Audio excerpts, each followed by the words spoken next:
Welcome to Jefferson Liberty Radio, the voice of the state of Jefferson in the Central Valley. I'm Matthew, as always, joined by Alan. How are you doing today, Alan? Hey, good afternoon. I'm doing well, thank you.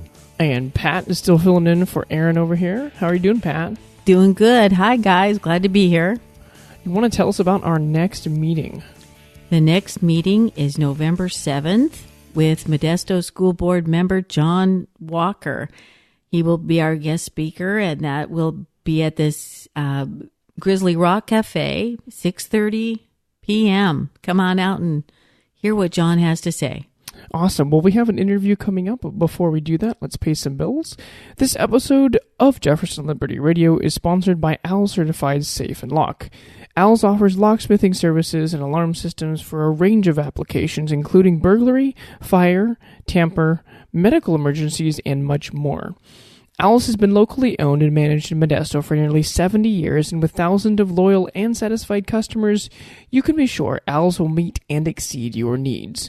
For more information, call 1-800-700-4780 or go to owlsalarm.com. That's ALSALARM.com. Thank you so much to Owl Certified Safe and Lock for sponsoring our show.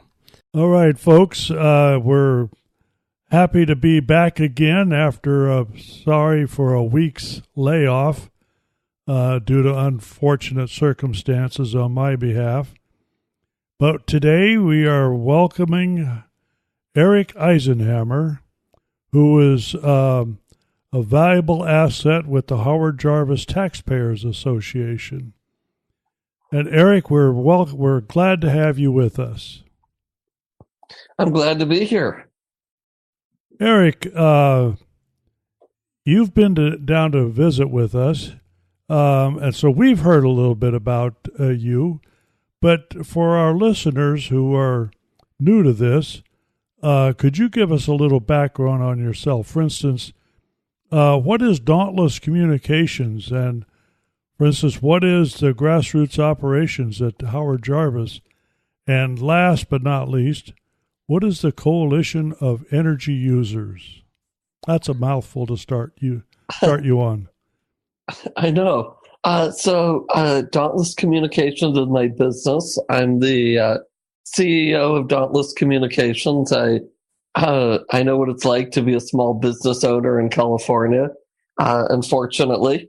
And I am also the director of grassroots operations for the Howard Jarvis Taxpayers Association, where I do community outreach. I talk to groups around the state about Prop 13 and fighting back against new taxes.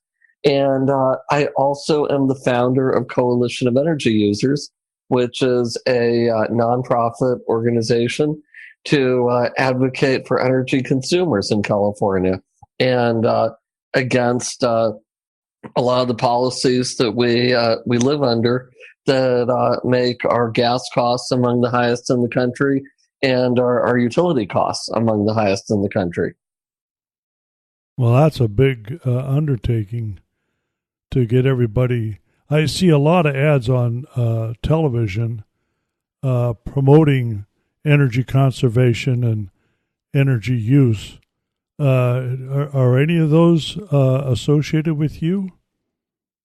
Not directly, but the policies behind them are. The reason why they keep telling us to conserve energy is because of the energy policies that have been imposed on us by Sacramento that are resulting in energy shortages. They're resulting in rationing. A couple of generations ago, electricity was so cheap they thought they wouldn't have to meter it anymore. But because the Sacramento bureaucrats have decided to, over time, more and more, eliminate access to affordable power, eliminate access to fuels like natural gas, and make us rely on things like solar and wind that are more expensive and more unreliable, our costs have gone up, and we're being told to conserve. Yeah, that's for sure. We certainly have. Not to just be exclusive on energy, we're also being told to conserve water. But that's a different story for a different time. With the grassroots operations, your position is to reach out to folks. I guess it's folks like us. And what other sorts of That's right. groups do you reach out to? There's a network of taxpayer organizations that's actually all around the state. So there's probably 20, 30, maybe more taxpayer organizations. Most of them are on a county level. So I communicate with those folks. I go and talk to them. And then I go and talk to other groups too. You know, we work with the Republicans. We work with chambers of commerce. We work with farm bureaus. So I have a lot of opportunities to talk to folks, usually folks that are pretty like-minded. Yeah, that I can imagine. There's probably a growing number of groups like that around the state. Is that kind of what you're finding? It kind of ebbs and flows. I've been doing this almost 10 years now. It's amazing how fast time goes by.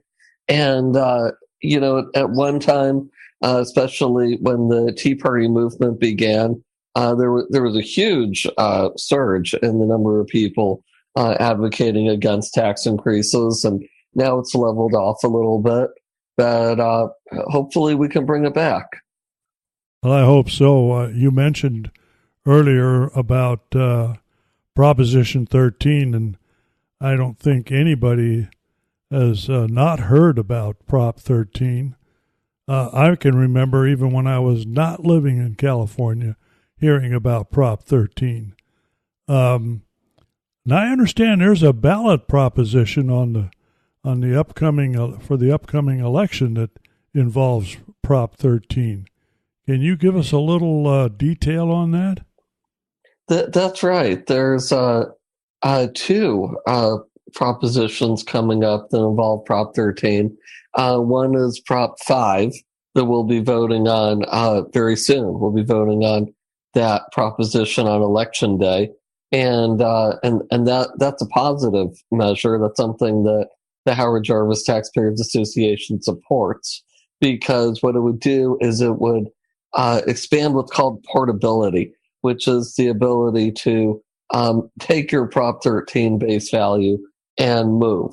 That's something the state allows people to do. At the moment, when they become a senior citizen, they can, I think 55 is the age, they're able to move. But it can only be between certain counties at the moment. So my dad, for example, who lives in Los Angeles County, if he wanted to move up north to be closer to me, I live in Placer County, the only place he could go would be to El Dorado County. So he couldn't come to Placer County. He couldn't, I don't think, go to Sacramento County. He'd have to go to El Dorado County if he wanted to take advantage of that benefit. So what Prop 5 would do is it would just expand that benefit to the whole state. So it wouldn't matter what county you're coming from, and it wouldn't matter what county you're going to. Okay, wow. Well, of course, I'm still involved with my home in Stanislaus County. And I am well past 55. So I could move anywhere, I guess, then, and still carry my base, huh? Exactly. If Prop 5 passes, the way it is now, I'm not sure what counties have agreements with who exactly, but it's pretty difficult to do it now. If you want to move to a different county. The other thing is, if you were moving within the county, then it's not a problem. But then the other measure that is a lot more concerning, it's very negative, is something that'll be on the ballot in 2020. So that recently qualified just within the last week, and that's a measure that would eliminate Prop 13 for business properties. So that's a tax increase that would be worth about $6 to $10 billion a year. Tremendously big tax increases. California business owners already pay some of the nation's highest taxes, and it's not just the taxes. As a small business owner, I could go on all day about what it's like to do business in California. There's a magazine called CEO Magazine that does a survey every year of its subscribers, CEOs, and asks them what state is the worst to do business in. And we've won. You don't want to win this survey. And we've won probably like 13 or 14 years ago. And it's pretty bad. It's not just the taxes. It's also the regulations. It's also the labor laws. It's also the high cost of energy. It's also the insane amount of red tape. And a $6 to $10 billion tax increase on business, that's going to impact all of us. Businesses don't just get money like on their own. You know what I'm saying? Like people seem to think if you're a business owner, that means you have a money tree growing in your backyard. But the money needs to come from somewhere. And those costs will be passed on to all of us. And a lot of businesses just won't be able to operate. So we'll lose hundreds of thousands of jobs. Yeah, and I can just imagine that if that proposition becomes in effect after the 2020 election, that businesses will be hurrying out of California at a very rapid pace. I think so, because they already are. And it'll only accelerate it. Yeah, I can certainly agree with that. Might be a good time for the state of Jefferson. I just interjected. This is I think that's an excellent point. Couldn't agree more. Well, let's hope that it can be done by 2020. That would be a fantastic thing. We'll get into that in a minute, Eric. But I wanted to get some more into these ballot propositions. There are other ballot propositions that you're focusing attention on. Can you give us a little detail on them? I can. Prop 6 is the gas tax repeal. And that's one that people are excited about it. I've seen different surveys, but some polls have showed that we have a strong lead, and some polls have showed that we're not ahead, that we might lose. And it's interesting because it's based on, if you read people, the ballot language that the state government is given, which is very biased against us. But there's so much excitement right now to repeal the gas tax. Jerry Brown, and I don't know why anybody would trust anything Jerry Brown says, but when Jerry Brown was running for governor, he promised no new taxes without voter approval. And then Sacramento and Jerry Brown turned around and they raised the gas tax without a vote of the people. They raised it 12 cents a gallon on regular gas and 20 cents a gallon on diesel. So it really impacts business owners, really impacts construction and agriculture, especially hard because of that tax on diesel. But it impacts every one of us. It impacts the poor and the working poor the most, the people who drive the furthest to go to work. And it's because ostensibly Sacramento's trying to tell us that they don't have money for roads. But I think that Sacramento has lost whatever last shred of credibility it ever had a long time ago, because you just examine the way that they're spending our money. And they're allocating $750 million to new offices for politicians. Jerry Brown just announced that California is going to get its own global warming satellite. You know, a satellite can cost up to $500 million. So they have $500 million for that. They have $750 million for new offices for politicians. Jerry Brown's the highest paid governor in America, and our legislature is the highest paid in America. So for them to say that they can't afford to maintain our roads. And let me just add one more thing they're doing. They're also putting us on so-called road diets. That's something that people can Google. Doesn't really happen in Placer County where I live. But one of the most vocal proponents of keeping the gas tax is the mayor of LA.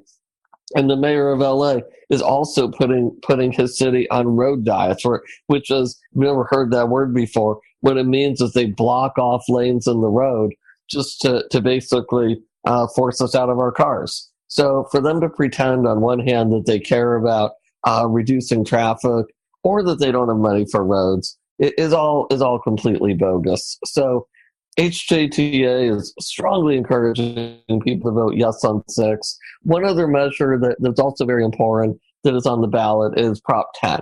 And Prop 10 is a statewide rent control law that would give bureaucrats around the state, it would create up to 500 local rent boards. And these boards would be able to tell us what is a fair rate for homeowners to charge as rent on properties that we rent out.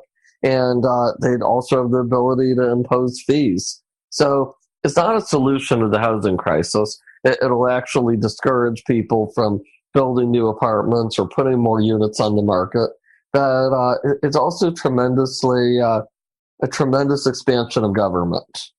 So that's also one that we strongly encourage people to vote no on. So no on 10 and yes on 6. Well, I certainly support that admonition on voting. You're also saying, what is it? No on or yes on Proposition 5. Excuse me. Yes on Prop 5. Yes on 6. No on 10. Well, I couldn't repeat that often enough. Absolutely.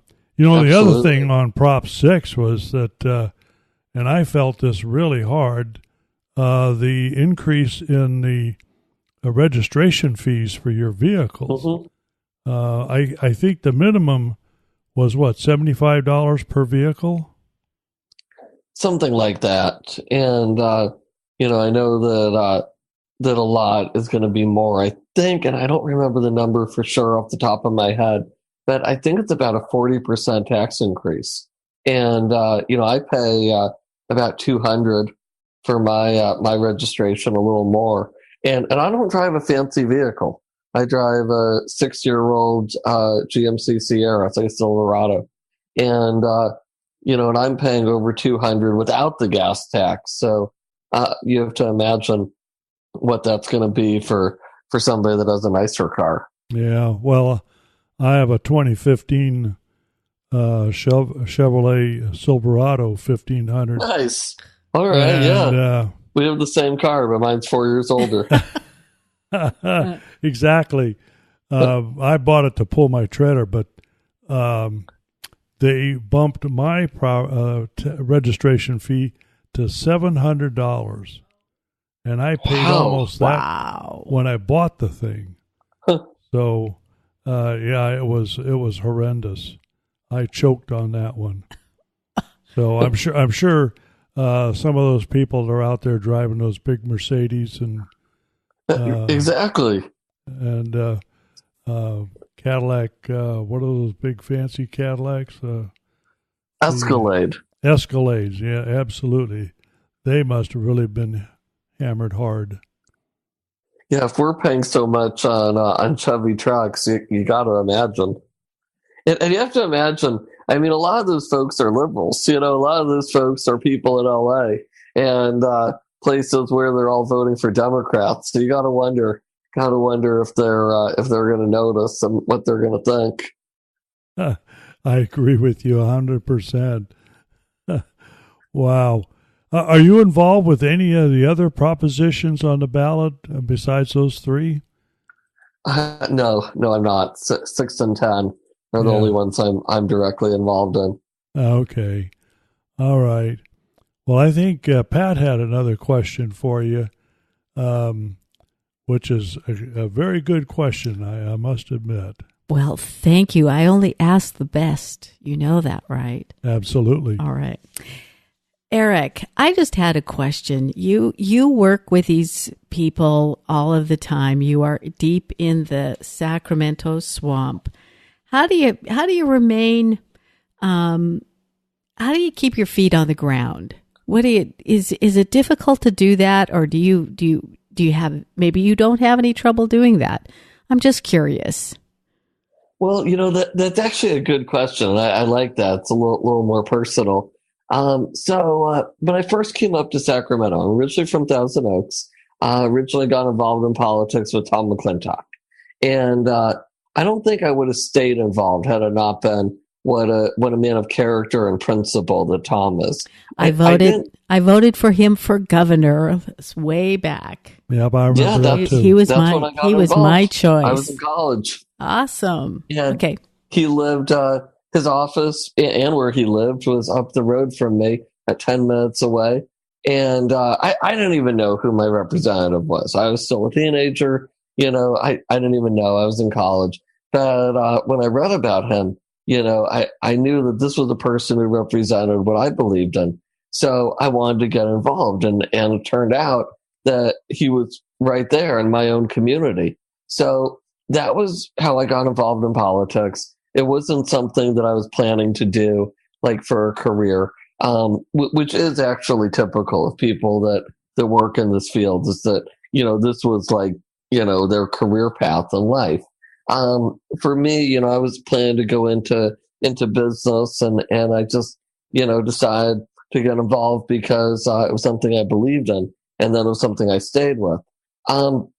When I first came to Sacramento, it was a couple of years after that, after I got involved with Tom and in the recall. And I worked at the Capitol for a little while, worked there for a year, and I found the environment at the Capitol incredibly suppressive, and that's both sides. So I'm conservative, I'm a Republican, but there's a culture in the Capitol and in the political environment that the people overall, and I have friends that work at the Capitol, and I'm friends with some politicians, so I don't mean this like every one of them, but there's a culture overall that they think they're better than us, they think they're smarter than us, and they're tremendously impressed with themselves and what they're doing. And a lot of what they're doing is terrible, obviously, and they just have no even self-awareness. So it's really a uncomfortable environment when you're a little bit more like me, and you want to point out that the emperor has no clothes. You want to point out that like everything going on is completely insane. So I didn't really feel that comfortable there, but I think I did a pretty good job in my year or so that I worked there. Then I got involved with Howard Jarvis. I also have a website building ability, which is where my business came from. And I stayed involved in politics, but even though I'm within the vicinity of the Capitol and I go there every once in a while because I have to, I'm actually up in Roseville. I'm 40 minutes from the Capitol, out where people are normal. So I hang out with my neighbors and watch NASCAR and go to the track right by me. I'm also a believer. I'm a Christian. And at the end of the day, that's what I believe matters. So, I've got a business. I'm trying to sell websites. So, anybody out there that needs a website, can call me. And I'm involved in this political activity. But if one day it all was gone and I lost my house and my business and my truck, I still would have God and I still would have Jesus. And to me, that's all that really matters. So I'm focused on my love for God and my love for America, and I love my neighbors. And I look at my neighbors, and I look at my neighborhood, and I'm in the state of Jefferson, and I don't want to leave. I don't want to be a part of all of this California craziness. But I want to be where I am because my neighbors are very conservative and they're very sane and they're very pro-American. It's a blue collar part of Roseville. It's great. And so I want to stay exactly where I am, and I believe that we're fully capable of governing ourselves. Oh, Eric, I love you. Nice job. I love hearing all of that. Thank you for those answers. And they're very acceptable. Eric, are you still in touch with your Congressman Tom McClintock? I am. I just saw him the other day. He's doing a great job. He's still who he was. He's still he's been there. I think 30 years or so in a position of political leadership. And I think that Tom is one of those few people that really is a statesman. That's not a politician, but is a statesman. And he's not there. He's not there to play political games. He's not there to pal around with the lobbyists. He's there to advocate for our Constitution and our principles. And sometimes the Republicans even get mad at him for that. That makes sense. But Tom also represents El Dorado County, doesn't he? He does. El Dorado and Placer and on down a ways. I don't know the exact district boundaries, but it's a pretty big district. It's big. You're right. He has from what I'm hearing, a pretty significant challenger. Is he succeeding against his challenger? I feel good about it. We're a very conservative community, so I don't know what chances somebody who's going to be another Nancy Pelosi really has, or somebody that's going to be a vote for the Nancy Pelosi agenda is really going to have in communities like Placer and El Dorado County. I feel like she's Jennifer Morse, I think is her name, but she's totally out of step with our community. So I don't really think that she's got a strong chance, but I also think that the liberals are energized right now, and she's been raising a lot of money.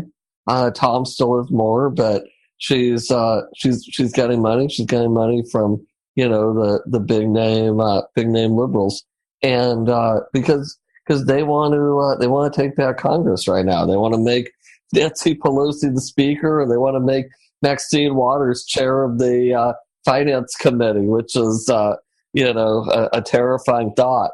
But I think that it's important that in our communities that we don't take this upcoming election for granted. In the when they were confirming Justice Kavanaugh, we saw the liberals banging on the Supreme Court, banging on the doors of the Supreme Court. I mean, if that's not a scary image, I don't know what is. So they have their agenda, and they're amped and they're determined. So even though I don't think that the liberal values that she's coming to bring represent what most of us believe, I think that we also have to, be realistic about the fact that they're going to do everything they can to turn out their voters. So I would say that it's very important for people on our side to also be active and go out and vote, because we're facing a pretty energetic opposition this time around. Yes, we are. I hope everybody votes. Vote. Yeah, you mentioned one other thing that I thought was interesting, and that is the culture that exists within the state capitol. Do you think that culture reaches down to the Republicans as well as the Democrats? I do. I'm sure somebody's going to yell at me for saying that, but yeah, I do, unfortunately. And that's not to say every Republican. There's lots of great Republicans. But what I find the most disturbing is the amount of people on both sides who truly believe that the government knows better than the rest of us, who truly seem to believe that those people in the Capitol are more deserving of making our decisions for us than us, and that really bothers me, and it's something that I think is not only a Democrat problem. Yeah, I think that's very important. I've often wondered about Republicans. I know of one that was in the Republican caucus here from Stanislaus County, and she went south on us, sadly.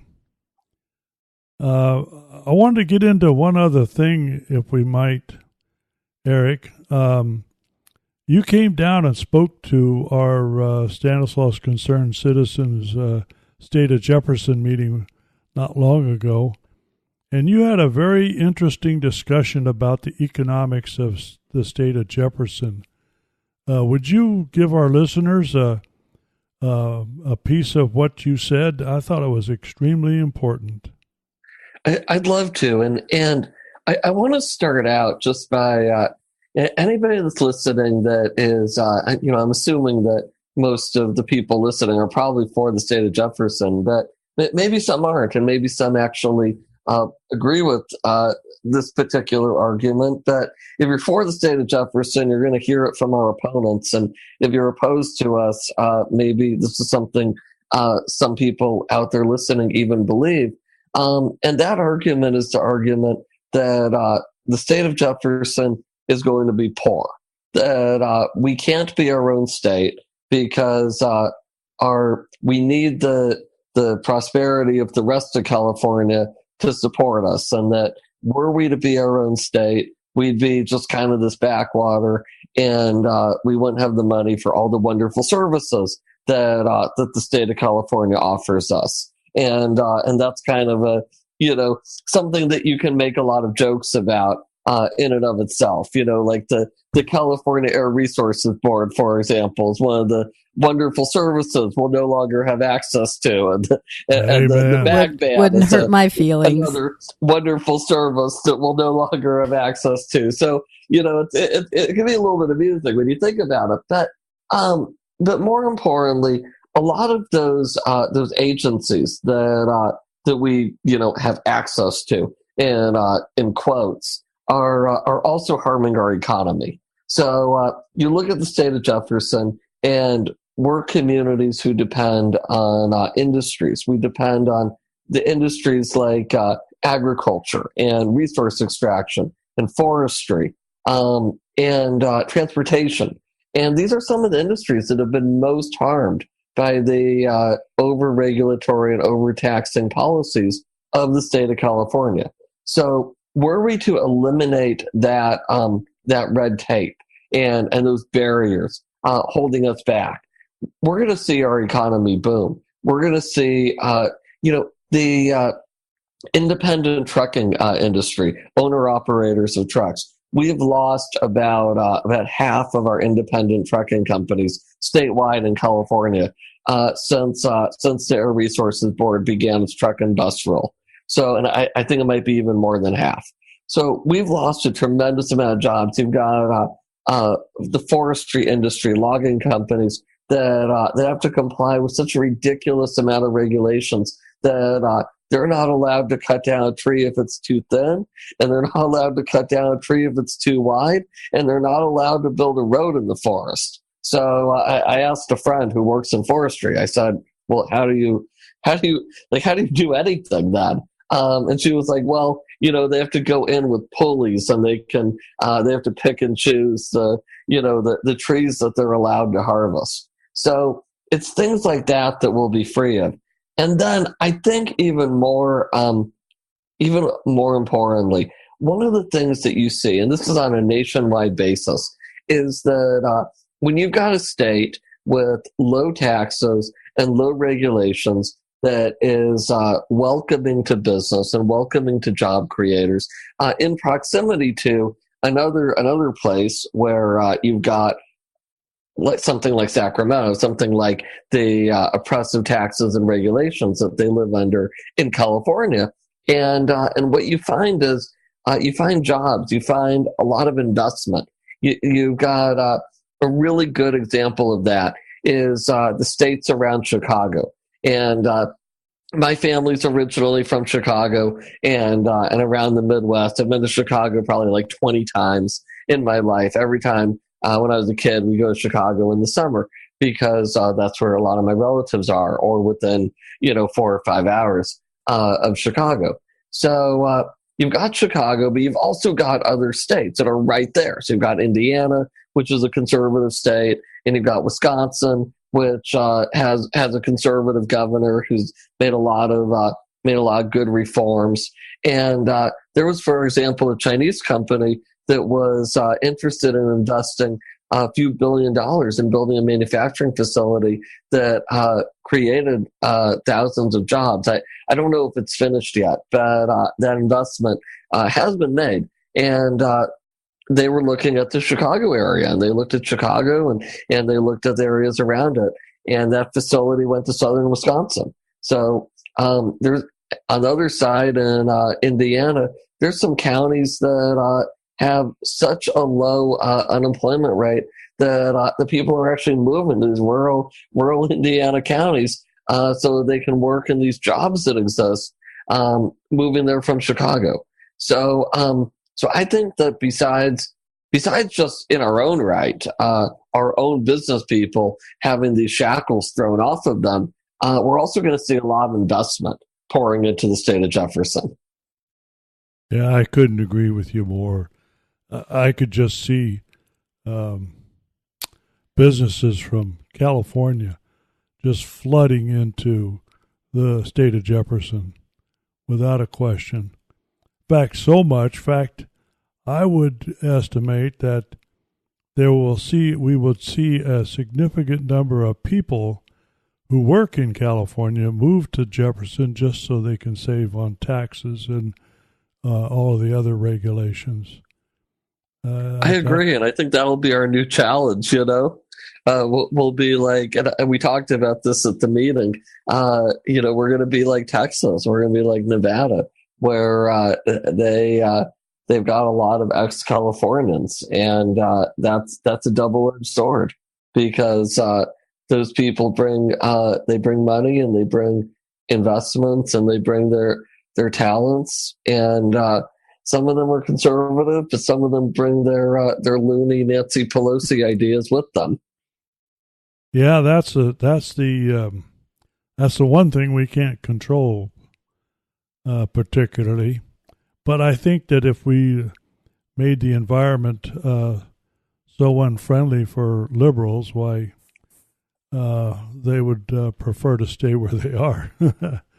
And I also would like to think that maybe we can adopt some policies that could educate them, that we could figure out some ways to explain to them why they came to the state of Jefferson and make them see some of the things that they might not have realized before. Yeah, that would be an excellent point. Absolutely. That would be wonderful. If we could ever reason with these people, if they would ever listen to reason, I think you might have something there.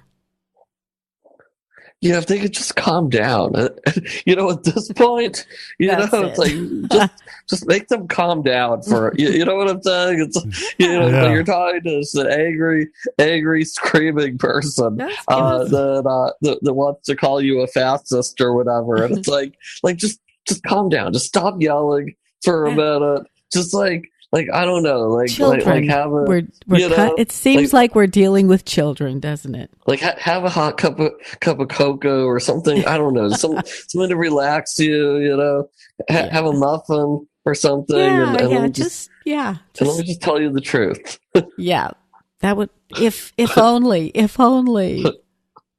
Yeah, we make light of this, but absolutely, it's a serious issue. And I can't thank you enough, Eric, for bringing it to us. Would you like to make a shameless plug for your Dauntless communications? Like a phone number? Yeah. I would love it if people would go to our website, daycom.us, D as in dog, AC as in cat, OM as in Mary.us, daycom.us. And you can read about us. And one thing that we just put on there that I think is very cool, if you've got a website already, you can actually put it in there in this website audit that we've got. It's a feature on the bottom. Just click on the link. Literally, you just type in your website address and it'll give you a report. It ranks it on like 5 metrics. It's immediate. It generates it and it tells you how your website's doing. So it's a great tool to know how you can improve your website, and it's free and it's instant. Wow. Thank you, Eric. We just might be looking for a little help from you. Even our technical advisor here could investigate your site. Again, Eric, we are so grateful and thankful to you for participating in this podcast. And I can't emphasize enough for all the listeners to this podcast to look up Howard Jarvis Taxpayers Association. It's a very worthy organization. It's been around, since 1978 when the Prop 13 was passed? That's right. Something like that. And we're certainly grateful for the work that you're doing with it. Stay in El Dorado. I'm sure you're actively involved up there, and we can use all the help we can get. Thank you, Eric. Thank you, Eric. Thank you. Take care. You too, Eric. Thank you. Thank you.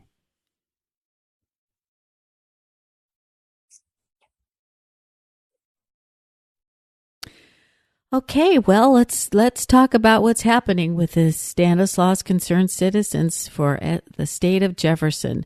Last weekend was on the 20th and 21st. We were at the gun show at the Stanislaus Fairgrounds, and it was pretty darn good. We got a lot of requests up for information about SOJ, and quite a few signatures. Just want to say thank you to everybody who helped. And then let's go on to what's coming up. On November 7th, we will have Modesto School Board member John Walker. He will be our guest speaker. He will start at 6:30. We'll have SOJ meeting at 6 o'clock that night. On November 14th, how to move forward with the state of Jefferson. Come help us plan things out for the upcoming 2019 year. That will be at Grizzly Rock at 6:30. On December 5th, Stanislaus County, State of Jefferson, 2019. Where do you fit in? Where do we fit in, and how are we going to move forward? And we'll have some videos, and we'll discuss what we're going to do, and we'll talk about the podcast and other things. That should be a good meeting, 6:30 that night as well. December 12th, the State of Jefferson update at 6:30. And then at 7 o'clock, we'll have Jake Wanger, who's a former MID board member and a local farmer. You won't want to miss this because Jake knows a lot about the water situation here in California. That'll be a good one. Our Christmas party will be coming soon, so stay tuned for that information. And that's the update. Thank you again to Eric for taking time to chat with us. It was awesome. Really enjoyed it. If you're interested in sponsoring our show, you can head over to jeffersonlibertyradio.com or email us at sponsors@jeffersonlibertyradio.com. We would love to hear from you. If you're a listener, you can email us at feedback@jeffersonlibertyradio or via our website, again, jeffersonlibertyradio.com. We would love to hear your questions and comments. Don't forget to subscribe to us in your podcast player, iTunes, whatever else you listen to. Leave us a 5-star review. We would really appreciate it, and helps our ratings, helps the visibility of the state of Jefferson to get out there. You can find us on all the normal social media, Facebook, Twitter.